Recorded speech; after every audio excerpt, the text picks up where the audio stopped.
Good morning students. मैं Shailesh Kumar Yadav, Sunshine senior secondary school Jakhaniya से, और मैं आपके सामने हूँ क्लास 11th का फिजिकल एजुकेशन में फर्स्ट चैप्टर का रिवीजन लेके, जिसमें हमने कल आपका पढ़ा था फिजिकल एजुकेशन में आपके जो कितने कोर्सेज हैं वो कहाँ होता है, और जो आपके फिजिकल एजुकेशन में जो हमारे चेंजिंग ट्रेंड हो रहे हैं, मतलब आप फिजिकल एजुकेशन अब केवल फिजिकल फिटनेस के लिए और किन किन चीज़ों के लिए इस्तेमाल किया जाता है उसके बारे में हमने कल ये पढ़ा था।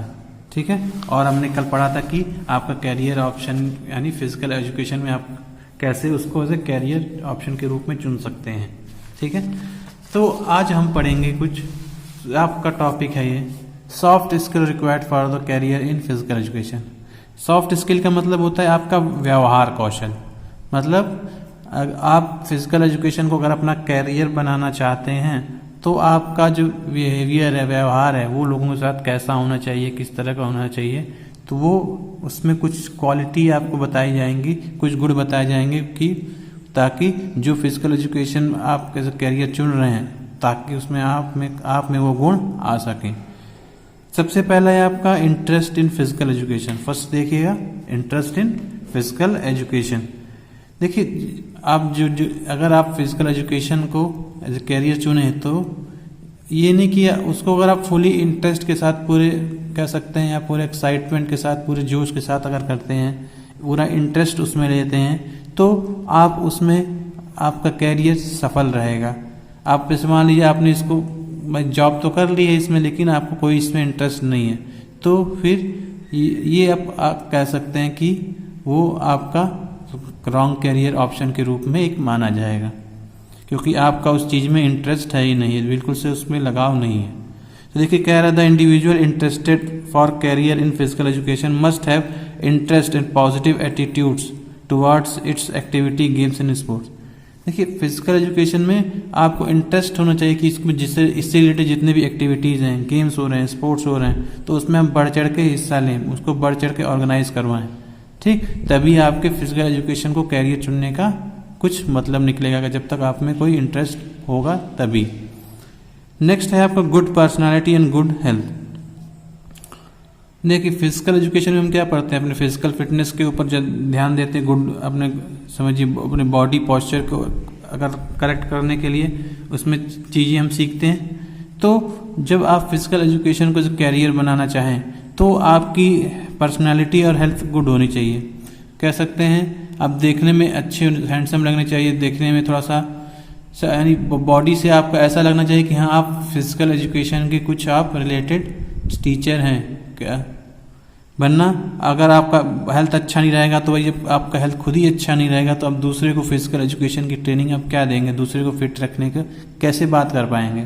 तो पहले खुद को प्रेजेंट करिए अच्छे रूप में, गुड हेल्थ में और गुड पर्सनालिटी में लोगों के सामने, तभी आप एज ए फिजिकल एजुकेशन को कैरियर चुन सकते हैं।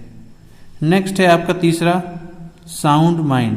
देखिए, साउंड माइंड में क्या कह रहा है, देखिए इसमें जब होता है आपका जो दिमाग होता है, इसमें आपको अपने सोच का दायरा बढ़ाना पड़ता है, थोड़ा सा ब्रॉड माइंडेड होकर चीज़ें सोचनी पड़ती हैं, और अपने इमोशंस के ऊपर हमको काबू रखना रहता है कि बैलेंस, कब खुश होना है, कब नाराज होना है, बहुत ज़्यादा गुस्सा नहीं होना है।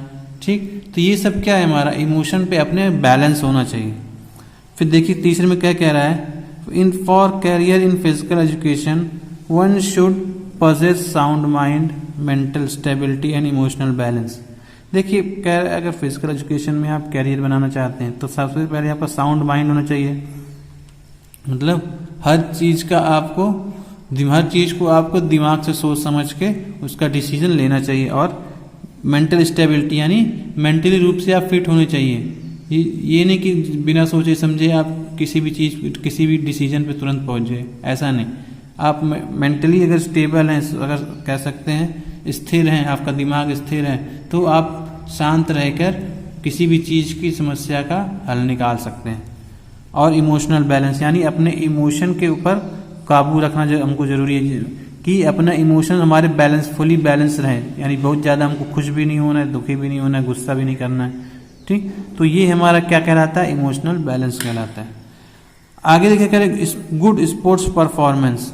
देखिए आप अगर फिजिकल एजुकेशन में आ रहे हैं, एज ए करियर बना रहे हैं, तो आप जिस गेम से रिलेटेड होंगे तो उस भाई तभी आप फिजिकल एजुकेशन में करियर बना रहे थे कि उस गेम, जिस पर्टिकुलर गेम से आप हैं उस गेम में आपका परफॉर्मेंस बहुत अच्छा है, वो गेम आप बहुत अच्छे तरीके से खेल लेते हैं, वो लगभग उसमें हर एक चीज़ उस गेम के बारे में आप जानते हैं। तो आप जो अगर करियर बना रहे हैं तो पहले आपको खुद एक अच्छा स्पोर्ट्स परफॉर्मर होना चाहिए, तभी आप जो जिनको आप सिखा रहे हैं उनका परफॉर्मेंस को आप इन्हेंस कर सकते हैं, यानी इम्प्रूव कर सकते हैं। देख कह रहा है इसमें one should have played and perform well at sports at district, state and national international level competition.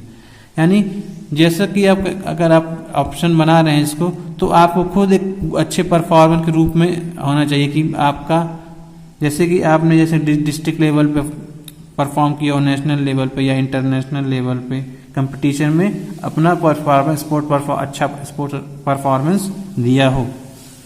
अगला है आपका लीडरशिप एबिलिटी। ठीक, देखिए लीडरशिप एबिलिटी मतलब देखिए अगर आप इसको कैरियर बनाना चाहते हैं फिजिकल एजुकेशन में, तो आप में एक लीडरशिप की एबिलिटी होनी चाहिए। देखिए लीडरशिप की एबिलिटी होनी चाहिए और साथ साथ कुछ और गुण भी होने चाहिए, जैसे कंपिटिटिव एबिलिटी।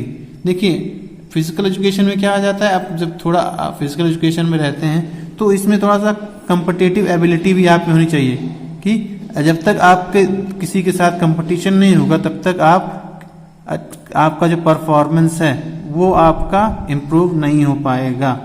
तो आपका जो लीडरशिप होनी चाहिए, जो अगर आप फिजिकल एजुकेशन में आ रहे हैं तो आप में एक कंपिटिटिव एबिलिटी भी होनी चाहिए, मतलब किसी के साथ प्रतियोगिता करने की, compete करने की आपकी कैपेबिलिटी होनी चाहिए, क्षमता होनी चाहिए। And good socialization skill.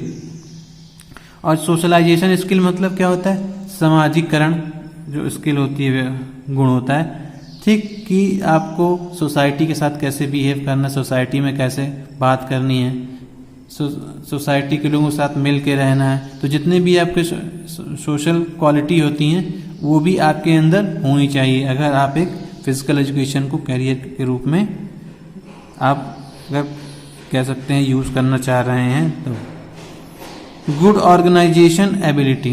देखिए गुड ऑर्गेनाइजेशन एबिलिटी का मतलब हमको ऑर्गेनाइजेशन बनाने की अच्छी खासी एबिलिटी होनी चाहिए।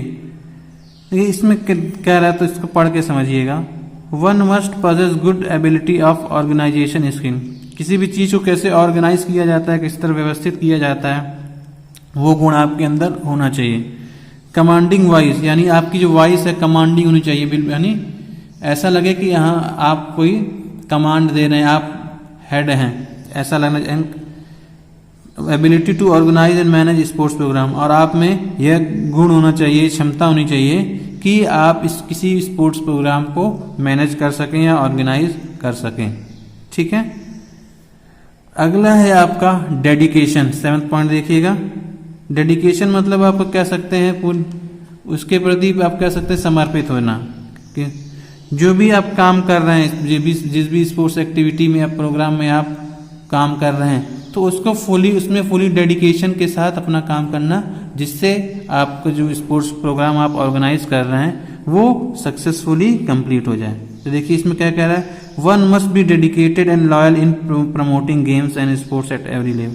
यानी हमको पूरी तरह से समर्पित और लॉयल मतलब वफादार होना चाहिए कि जो हमारा गेम फिजिकल एक्टिविटी या कोई भी स्पोर्ट्स है उसको हम हर लेवल पे प्रमोट कर सकें, उसको बढ़ावा दे सकें। उसके लिए हमको पूरी तरीके से तत्परता के साथ और वफादारी के साथ काम करना चाहिए। अगला है आपका स्पोर्ट्समैनशिप, स्पोर्ट्समैन स्पिरिट। देखिए स्पोर्ट्समैन स्पिरिट मतलब देखिए होता क्या है, ये आप कह सकते हैं आपका खेल भावना कह सकते हैं, हाँ, स्पोर्ट्समैन स्पिरिट। इसमें होता क्या, देखिए one must possess high level of sportsman spirit with high level of social qualities like discipline, honesty, togetherness, self confidence, friendship, faithful, loyalty, etc. देखिए हमको स्पोर्ट्समैन स्पिरिट होनी चाहिए, यानी जैसे हम फिजिकल कोई एक्टिविटी कर रहे हैं या कोई गेम या कह सकते हैं स्पोर्ट्स कर रहे हैं, तो हमको खेल भावना का परिचय देना चाहिए। और जो हमारे जो बेसिक सोशल स्किल्स हैं कि जैसे कि हमारे डिसिप्लिन, जैसे हमको समाज में रहते हैं तो डिसिप्लिन में रहना चाहिए, उसी प्रकार आपका फिजिकल एजुकेशन में गेम खेलने के दौरान, कोई फिजिकल एक्टिविटी के दौरान हमको डिसिप्लिन में रह के उस काम करना चाहिए। और ऑनेस्टी मतलब उस काम के प्रति ईमानदार होना चाहिए। टुगेदरनेस मतलब ग्रुप में एक साथ मिलकर कोई भी काम करना चाहिए। सेल्फ कॉन्फिडेंस और अपने ऊपर विश्वास होना चाहिए कि भाई मैं ये काम पूरा कर लूंगा। फ्रेंडशिप फेथफुल, फ्रेंडशिप मतलब आप कह सकते हैं दोस्त, सब यानी आप इसमें सभी के साथ दोस्ताना व्यवहार रखें। जरूरी नहीं कि जो आपका अपोनेंट का टीम का खिलाड़ी उससे आप दुश्मनी करें, ऐसा नहीं है कि वो आपका दुश्मन है, लेकिन आप क्या करना है, अगर आपको ऐसे कह सकते हैं सक्सेसफुल अगर आपको स्पोर्ट्समैन बनना है तो आप जो फ्रेंडशिप की भावना है अपोनेंट के लिए वो जरूर रखिए। फेथफुल होनी चाहिए और लॉयल्टी होनी चाहिए, मतलब अब वफादारी होनी चाहिए आप में।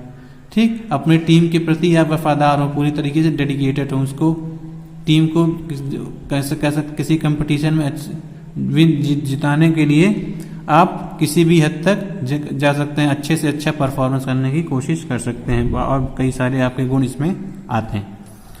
देखिए knowledge of diet and posture, देखिए इसमें क्या होता है, देखिए खाना जो आपका जो फूड होता है ये आपका जो कहते हैं जो बॉडी के ऊपर बहुत गहरा प्रभाव डालता है। ठीक, अगर आप अच्छा फूड नहीं खाएंगे, अच्छी डाइट नहीं लेंगे तो आप फिजिकली एक्टिविटी नहीं कर पाएंगे, अगर करते भी हैं तो जल्दी थक जाएंगे। तो आप जो पॉस्चर, देखिए पॉस्चर का मतलब होता है हमारी जो बॉडी है उसका किसी एक पोजीशन पे आप कह सकते हैं कोई सर्टेन बॉडी पोजीशन, किसी भी बॉडी पोजीशन को हम कह सकते हैं पॉस्चर कहते हैं।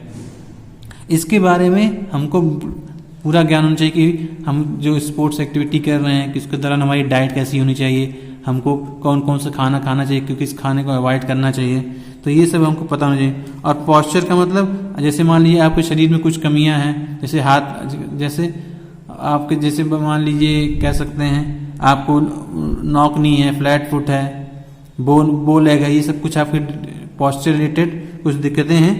तो अगर आपको पॉस्चर रिलेटेड समस्या का पता है तो आप उसको करेक्ट करवा सकते हैं। तो अगर आप फिजिकल एजुकेशन में अगर कैरियर बनाना चाहते हैं तो आपको अपने डाइट का और पॉस्चर के बारे में जानकारी होनी चाहिए ताकि इस बात को आप दूसरों को बता सकें।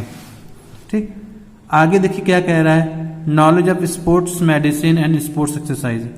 देखिए हमें इसके दौरान आप क्या करना चाहिए, हमको जो आपके जो फिजिकल एजुकेशन में जो एक्टिविटी जो हम कर रहे हैं या स्पोर्ट्स प्रोग्राम जो ऑर्गेनाइज हो रहा है तो उसमें देखिए कई चीज़ें होती हैं जिसमें भाई स्पोर्ट्स आपको फिजिकली फिट रखने के लिए ज़रूरी होता है। आपको जो इंजरी होती मान लीजिए उसको रिड्यूस कर कैसे किया जाए, तो उसके लिए कौन सी मेडिसिन होनी चाहिए, उसको इंजरी रिड्यूस करने के लिए कौन सी एक्सरसाइज करने की हमारी इंजरीज के चांसेस घटें। तो हमको अपना जो स्पोर्ट्स मेडिसिन है इसके बारे में पूरी जानकारी होनी चाहिए और स्पोर्ट्स एक्सरसाइज जो है उसके बारे में भी पूरी जानकारी होनी चाहिए। देखिए one should have good knowledge about sports medicine, sports exercise, it prevention and it's correction. देखिए हमको अपने जो स्पोर्ट्स में हमारे रिलेटेड कुछ मेडिसिन हैं, जैसे फूड सप्लीमेंट्स होते हैं, जैसे प्रोटीन पाउडर हो गया, आप ग्लूकोज हो गया, आप कई तरह के आपके कह सकते हैं हर्बल प्रोडक्ट लेते हैं जिससे जो आपको वैसे मेडिसिन की तरह लेते हैं, फूड सप्लीमेंट की तरह लेते हैं, तो उसके बारे में आपको नॉलेज होना चाहिए कि कौन सा आपको प्रोडक्ट किस टाइम कौन सा प्रोडक्ट लेना चाहिए, कैसे लेना चाहिए, और उसके प्रिवेंशन और करेक्शन के बारे में भी आपको पता होना चाहिए। और स्पोर्ट्स एक्सरसाइजेस, अपने आप को फिजिकली फिट रखने के लिए आपको जो स्पोर्ट्स से रिलेटेड जितनी भी एक्सरसाइजेज होती हैं इसके बारे में आपको पूरी जानकारी होनी चाहिए। नॉलेज अबाउट बॉडी सिस्टम, देखिए इसमें हमको अपने बॉडी से रिलेटेड बॉडी सिस्टम जितने भी हैं हमारे, जैसे कह सकते हैं आप सर्कुलेटरी सिस्टम हो गया, नर्वस सिस्टम हो गया, रिस्पिरेटरी सिस्टम हो गया, स्केलेटन सिस्टम हो गया, ठीक। वैसे कई सारे आपके बॉडी वो हैं सिस्टम है, बॉडी सिस्टम है, जिनके बारे में हमको प्रॉपर नॉलेज होनी चाहिए। अगर आप हमको उसके बारे में प्रॉपर नॉलेज रहेगी तभी हम इसको एज ए फिजिकल कैरियर ले सकते हैं। जैसे मान लीजिए अगर आप फिजिकल एक्टिविटी कर रहे हैं तो उसमें आपकी ब्रीथिंग का सबसे बड़ा रोल होता है। तो उसमें होता क्या है कि अगर आपको अपने रेस्पिरेटरी सिस्टम में मान लीजिए कोई समस्या है तो उसको दूर करने के लिए अगर आपको जानकारी नहीं है, अगर बॉडी सिस्टम का आपको नॉलेज नहीं है तो उस दिक्कत को आप दूर नहीं कर पाएंगे। तो इसीलिए अगर आप इसको कैरियर बनाना चाहते हैं तो आपके जो बॉडी में जितने भी सिस्टम, बॉडी सिस्टम है जो आपको फिजिकल एक्टिविटी के दौरान मदद करते हैं, फिजिकल एक्टिविटी वो पूरी करने में, परफॉर्म करने के दौरान, उन सब में आपको क्या होना चाहिए, पूरी तरीके से उसकी जानकारी होनी चाहिए। अगला देखिए क्या करें, good knowledge about its good institutions. देखिए आपका क्या, आपको जो समझिए, जो अगर आपको जाना है फिजिकल एजुकेशन में कैरियर बनाने तो आपको कई सारे वेरियस कोर्सेज करने पड़ेंगे। तो इसीलिए आपको ये पता होना चाहिए कि आपके जो कुछ कोर्सेज हैं, जो आप जो पर्टिकुलर कोर्स है वो किस इंस्टीट्यूशन में बहुत अच्छा होता है और वो कौन से कोर्स ऑफर कर रहे हैं और वहाँ की आप कह सकते हैं और फैसिलिटी क्या है। तो इन सब के बारे में भी आपको जानकारी होनी चाहिए कि भाई किस इंस्टीट्यूशन में, किस स्टेट में है, कहाँ पे है, उसमें क्या क्या आपकी एलिजिबिलिटी होती है और क्या आपको उसमें सिखाया जाता है।